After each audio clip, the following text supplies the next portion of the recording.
কিয়ামতের আগে সবকিছু ধ্বংস হয়ে যাবে, হাসরের ময়দানে সূর্য মাথার উপরে থাকবে। প্রশ্ন হলো, সূর্য কি নতুন করে সৃষ্টি করা হবে নাকি আগে সূর্য থাকবে? আর কিয়ামতের ময়দানে কি আরাফাতের ময়দান হবে?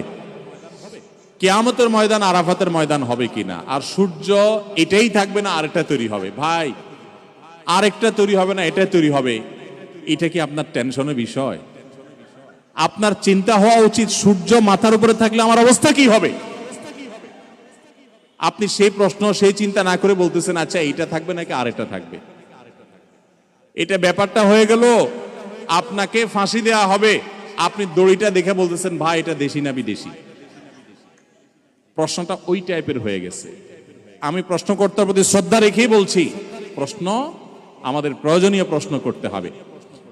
বাহ্যিকভাবে কোরআন হাদিসের কোনো বর্ণনা থেকে বোঝা যায় না যে ভিন্ন কোনো সূর্য থাকবে, এটাই থাকবে সেটাই বাহ্যিকভাবে বোঝা যায়।